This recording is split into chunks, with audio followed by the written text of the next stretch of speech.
What does the re-election of Donald Trump mean for Chicago? The former and future president has not had fond words for our city or its elected officials.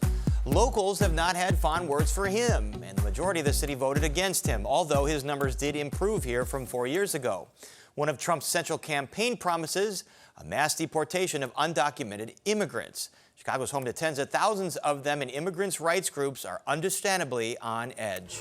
We have great protections here in Illinois, and we got to make sure we keep those. But now we have to look at the bigger challenges that we're going to have now with the Trump administration here. We're going to grab those and we're going to fight them back, because that's what we do. That's what we've done. We're going to continue to do that, and I'm extremely excited to share that fight with everybody here and across the United States, so that we could fight and protect our families, because we deserve to stay here. We're going to stay here, and we're going to be protected, because that's just why we're here. And Mayor Brandon Johnson is sounding similar notes of resistance, issuing a statement saying, quote, "In this moment, Chicagoans can be assured that they have a mayor who will not bend, who will not break when it comes to protecting our city, our values, and our neighbors. When it comes to fighting back against any hate, we will not flinch. We will work relentlessly to ensure Chicago remains Chicago, that Chicago remains open and welcoming to all, and our city remains a place where we live our values and refuse to bend the knee to dark forces that want to turn back the clock on our country's progress. That Chicago remains the world-class city we all know and love." But 15th Ward Alderman Ray Lopez says Trump's election is a mandate, and he believes Johnson should alter his tack. Is he going to follow Lori Lightfoot's path of engagement with Donald Trump and try to demonize him and use him as a platform for re-election? Or is he going to try to reach out and try to work with him on some of the areas where we may have some sort of similarities in terms of what we can do to improve the city of Chicago, especially around matters of public safety? And Lopez represents the city's southwest side. According to a block club breakdown of the presidential vote by precinct, Harris underperformed in many of those largely Latino neighborhoods, some of them shading moderately red. People assume that just because a lot of the political rhetoric from some of the Latino talking heads in Chicago veers to the extreme left, it's not exactly where most Latino families find themselves, where most Latino voters find themselves. They are still more center-right in their mentality, and they were very much concerned about the price of putting gas in their cars, and how much it was going to cost to fill up their refrigerators with groceries and taking care of their children. And to be perfectly honest, they were getting better, fuller answers out of Donald Trump than they were Kamala Harris. Now, the Trump administration has also vowed tariffs on imported goods, which could have profound impacts on Chicago businesses and residents' spending power, as companies have vowed to pass those tariffs on to consumers in the form of higher prices. And let's not forget how much Chicago relies on federal money for everything from education grants to infrastructure improvements.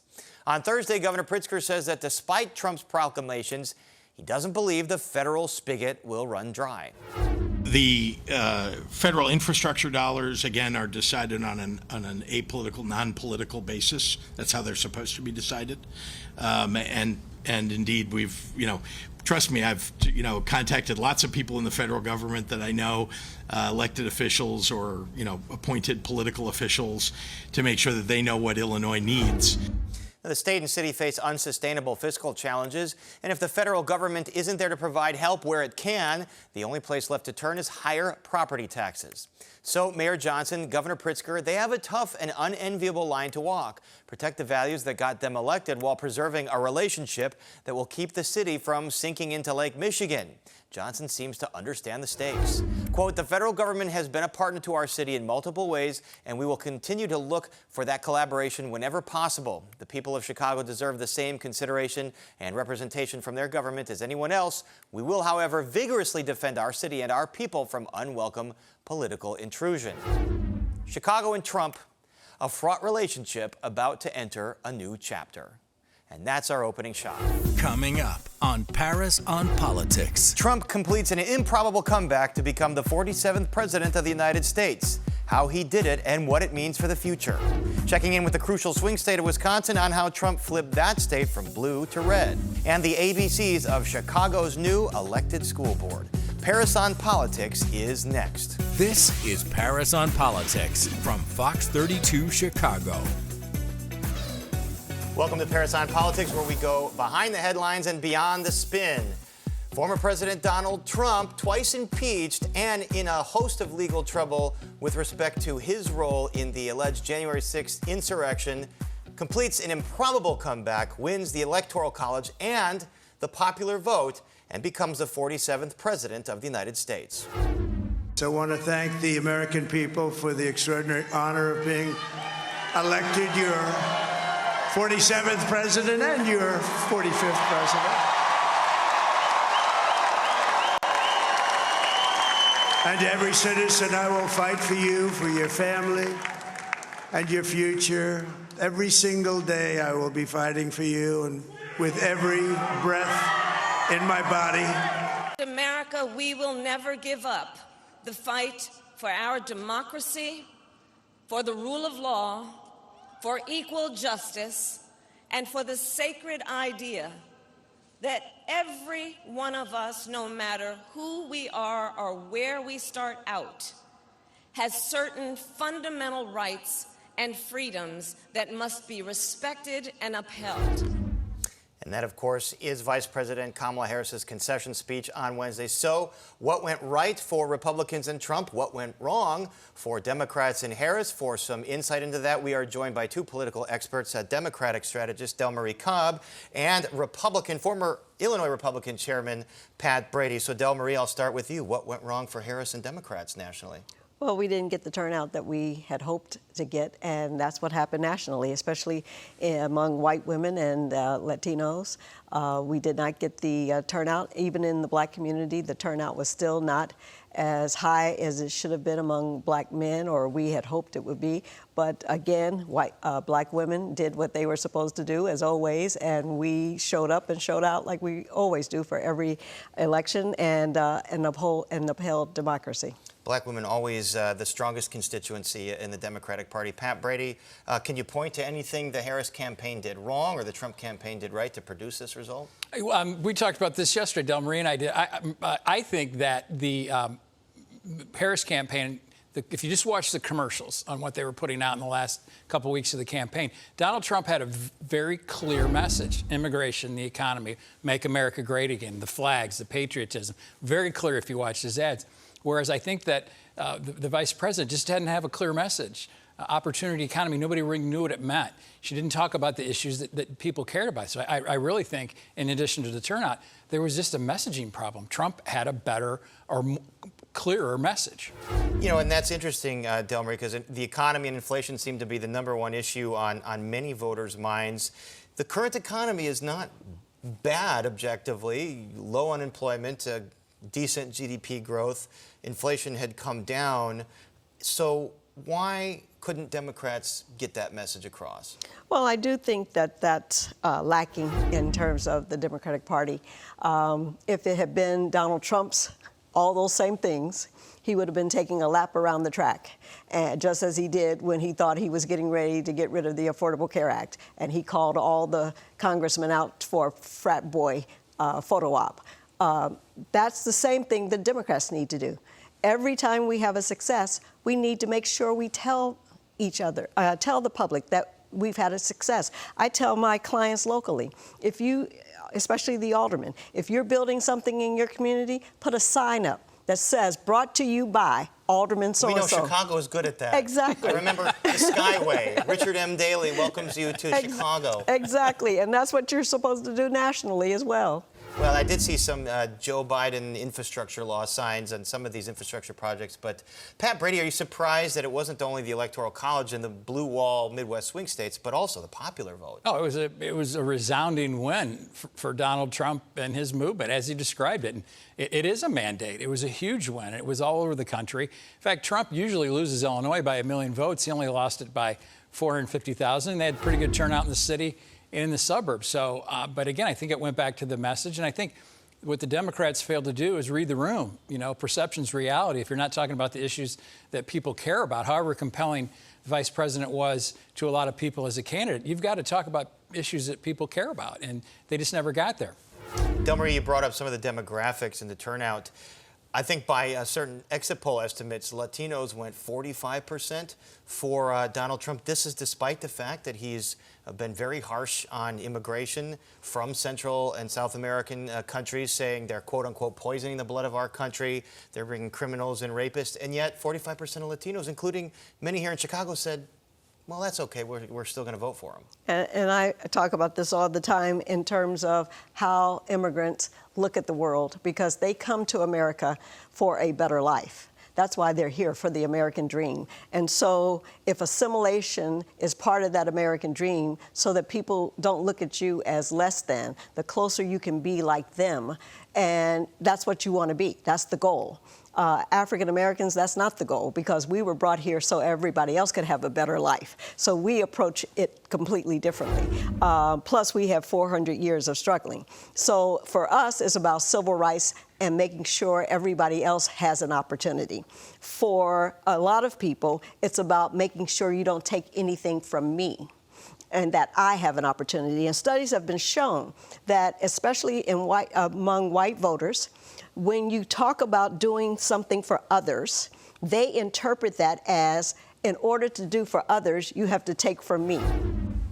And so perhaps the Trump campaign understood that and took advantage of that. Pat Brady, what does a second Trump presidency portend for the nation, for Illinois, for Chicago, when you consider some of the things he wanted to do? And, you know, most of the onlookers say there won't be guardrails this time. The folks that might have been more establishment Republicans that may have blunted his harsher instincts aren't going to be there, and all bets are off. Well, here's the deal. He won, and he won overwhelmingly.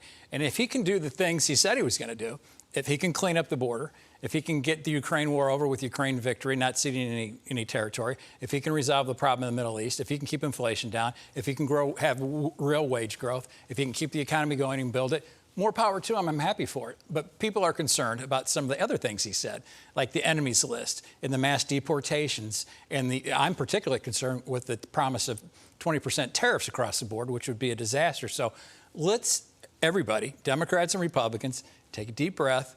And he's won. And we have to accept the fact he won and wish him well, because if he does well, the country does well. And I think that's the way you have to view every election. Del Marie Cobb, Pat Brady, two of the best folks in town to analyze everything that happened on Tuesday. Thank you for being here. Thank you. Coming up on Paris on Politics. How Trump flipped the blue state of Wisconsin into the red column.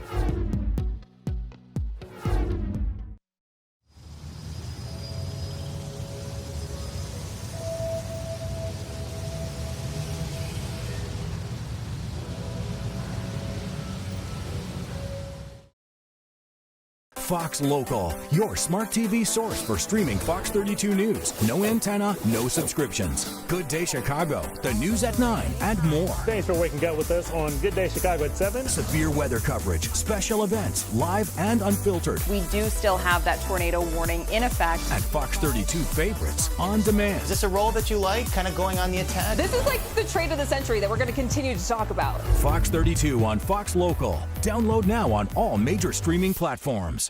Welcome to Fox 32 Chicago, your home of the Bears. I am so excited. It's a brand new 90 minutes pregame show. Over 150 people here hanging out with us at this tailgate. Tom Thayer and Jeff Joniak. Oh, what a memorable day. I love it. He brought it. That's it. I recognize that logo. Welcome to Orange Friday. We got a whole lot of fun. Our friends at Weber are here. Welcome to Pep Rally Friday. Take a look at this. You're ready. Key to Trump's victory on Tuesday, flipping the so-called blue wall states of Wisconsin, Michigan, and Pennsylvania back into the red column. And for some insight into what happened in the state of Wisconsin, we are joined by Fox 6 political reporter Jason Calvi. Jason, thanks again for talking to us. So at last count, we saw that Wisconsin went for Trump, although the margin is about 1% or less. What made the difference this time versus 2020? When we look at communities across the state, former President Donald Trump increased his vote totals and his percentage in communities really across the state. I think there was only 4 counties where his numbers decreased from 2020. So he really increased the score. I'll give you a couple examples. Paris, for example, places that your audience knows very well. Kenosha County, right on the border with Illinois there. And it went for former President Donald Trump back in 2016 for the first time, picking a Republican nominee since Richard Nixon. So Trump flipped that county in 2016 by some 230 some votes. That year, he increased his margin, and then in 2020 to 1,000 or 2, And then this time around, he's increased it by a few points. So he actually won 52.5% of Kenosha County. The same thing's true in Racine. He won a majority in 2020, but this time around, he increased it by a point to 52.5% of Racine County as well. So we're seeing across the state, a lot of these counties growing the lead. Only 4 counties where we saw that margin shrink, including crucial Waukesha County, which has our largest share of Republican voters here in Wisconsin. That lead for him, he won about 59% of the county. His lead there shrunk by 0.4%. So again, shrinking in that crucial suburban county, but increasing across the state, and particularly in the rural areas as well. We're seeing a big increase in votes there, but this is across the entire state. Again, improving his margin in some of those swing counties you mentioned, like Kenosha and Racine. You know, we saw here in Chicago that Trump made inroads. He did a lot better than he did 4 years ago and 8 years ago. Is that the same case in Milwaukee? Yeah, he did definitely increase his margin there in Milwaukee, and he received some 50,000 votes in the city of Milwaukee. When you look at it, when you look at the exit polls, we're seeing some interesting data regarding Hispanic voters.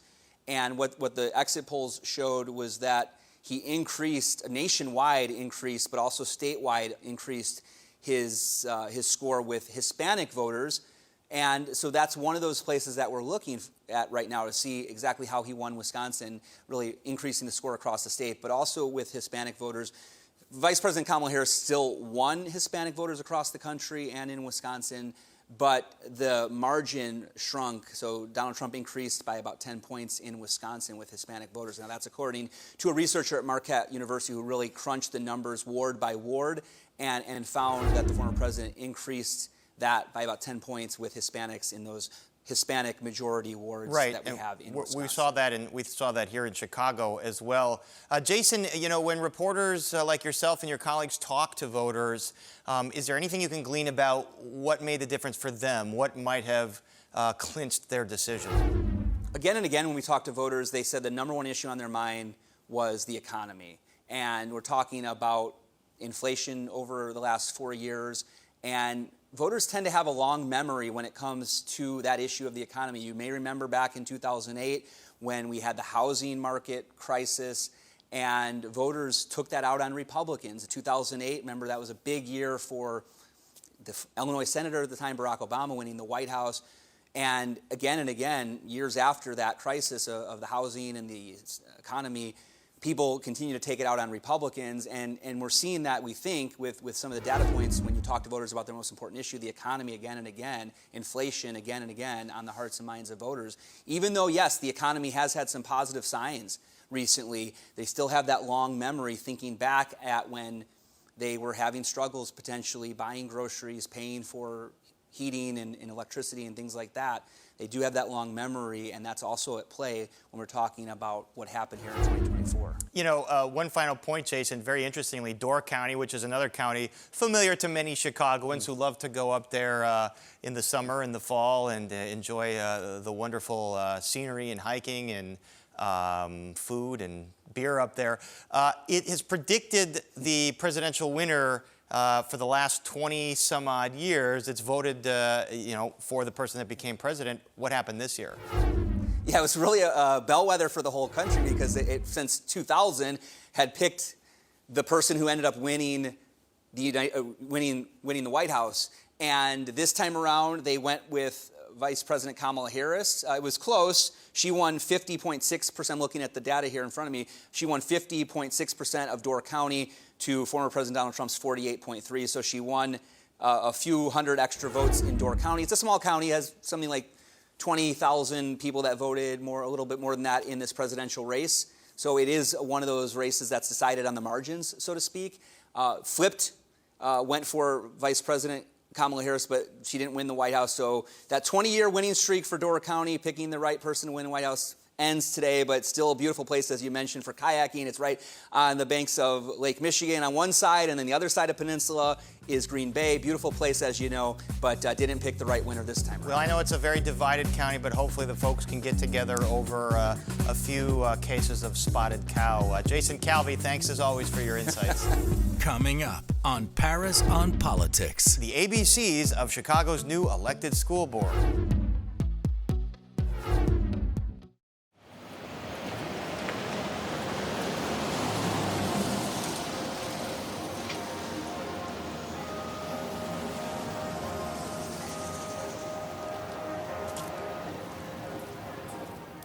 The viewer in the morning really needs to have a good feeling for what it's going to be like for the rest of the day. I've got 3 kids myself, so I set out their clothes Monday through Friday, which you can do too based on our 7-day forecast. The last thing that you want to have to think about is, what is my kid going to be wearing to school? What do I need in the morning? Having grown up here, having spent about 30 years in this market predicting the weather, you not only get really familiar with the weather, but with the needs of your audience. And that's what it means to be the weather authority.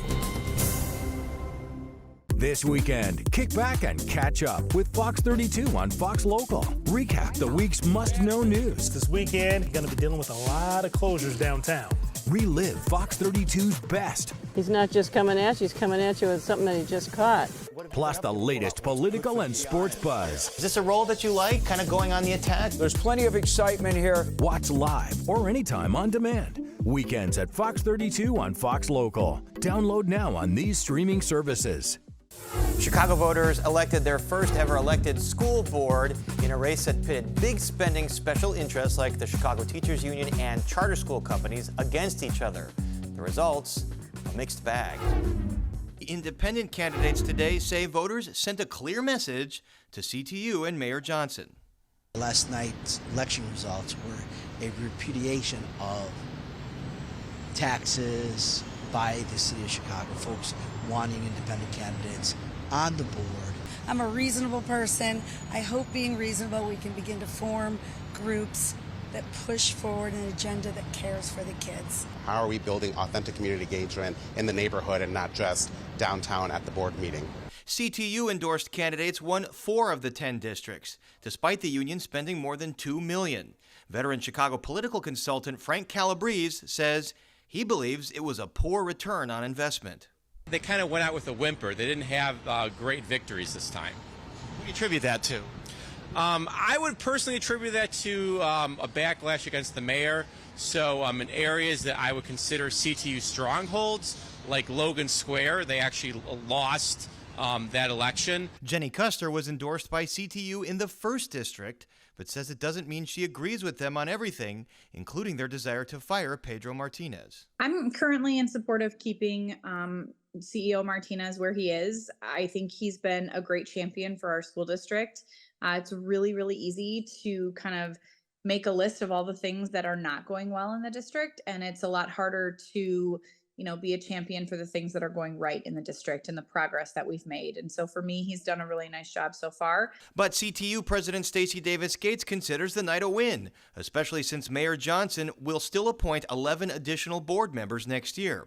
In a statement, Davis Gates said, quote, Project 2025 aligned billionaires lost big in Chicago. Despite all they invested to block our union's vision for public schools, they won't be able to stop Chicago's commitment to finally delivering for communities who have been told to go without for generations.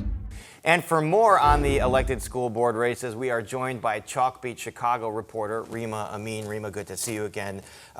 In all, how much money was spent by CTU and by some of these big charter interests? Yeah, so based on the latest campaign finance information we have, there was just about $7 million spent in the race.